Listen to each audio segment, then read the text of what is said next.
Chemical ಮಿಶ್ರಿತ ವಿಷಕಾರಿ ಹಾಲು ತಡೆಗೆ ಕ್ರಮಕ್ಕೆ ಆಗ್ರಹ.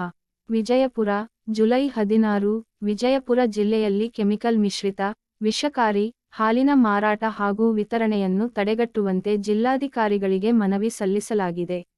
ಮನವಿಯಲ್ಲಿ, ವಿಜಯಪುರ ಜಿಲ್ಲೆಯು ಮಹಾರಾಷ್ಟ್ರ ರಾಜ್ಯದ ಗಡಿಯನ್ನು ಹಂಚಿಕೊಂಡಿದ್ದು, ಕಳೆದ ಕೆಲವು ತಿಂಗಳುಗಳಿಂದ ಮಹಾರಾಷ್ಟ್ರ ಹಾಗೂ ಇತರೆ ತಾಲೂಕುಗಳಿಂದ ಯಾವುದೇ ಕಂಪನಿಯ ಪ್ಯಾಕೆಟ್ ಇಲ್ಲದೆ ಕ್ಯಾನುಗಳಲ್ಲಿ ಕೆಮಿಕಲ್ ಮಿಶ್ರಿತ ಹಾಲನ್ನು ತಂದು ನಗರ ಹಾಗೂ ಗ್ರಾಮೀಣ ಭಾಗದ ಮನೆಗಳಿಗೆ ವಿತರಿಸಲಾಗುತ್ತಿದೆ ಎಂದು ಆರೋಪಿಸಲಾಗಿದೆ. ಚಿಕ್ಕ ಮಕ್ಕಳಿಂದ ಹಿಡಿದು ವೃದ್ಧರವರೆಗೆ ಪ್ರತಿನಿತ್ಯ ಬಳಸುವ ಪ್ರಮುಖ ಆಹಾರ ಪದಾರ್ಥವಾದ ಹಾಲಿನಲ್ಲಿ ಕಲಬೆರಕೆ ನಡೆಯುತ್ತಿರುವುದು ಸಾರ್ವಜನಿಕರ ಆರೋಗ್ಯಕ್ಕೆ ಗಂಭೀರ ಅಪಾಯ ಉಂಟುಮಾಡುವ ಸಾಧ್ಯತೆ ಇದೆ. ಇಂತಹ ಹಾಲಿನ ಸೇವನೆಯಿಂದ ಆರೋಗ್ಯ ಸಮಸ್ಯೆಗಳು ಹೆಚ್ಚಾಗುತ್ತಿರುವ ಕುರಿತು ಸಾರ್ವಜನಿಕರಲ್ಲಿ ಆತಂಕ ವ್ಯಕ್ತವಾಗುತ್ತಿದೆ ಎಂದು ಮನವಿಯಲ್ಲಿ ತಿಳಿಸಲಾಗಿದೆ. ಆದ್ದರಿಂದ ವಿಜಯಪುರ ನಗರ ಸೇರಿದಂತೆ ಜಿಲ್ಲೆಯ ಎಲ್ಲಾ ತಾಲೂಕುಗಳಲ್ಲಿ ಹಾಲು ಪರೀಕ್ಷಾ ಕೇಂದ್ರಗಳನ್ನು, ಲ್ಯಾಬ್ ಸ್ಥಾಪಿಸಿ, ಹಾಲು ವಿತರಿಸುವವರು ಕಡ್ಡಾಯವಾಗಿ ಪರೀಕ್ಷೆಗೆ ಒಳಪಡಿಸಿದ ಬಳಿಕವೇ ವಿತರಣೆ ಮಾಡುವಂತೆ ಜಿಲ್ಲಾಡಳಿತ ಕಟ್ಟುನಿಟ್ಟಿನ ಆದೇಶ ಹೊರಡಿಸಬೇಕು ಎಂದು ಒತ್ತಾಯಿಸಲಾಗಿದೆ.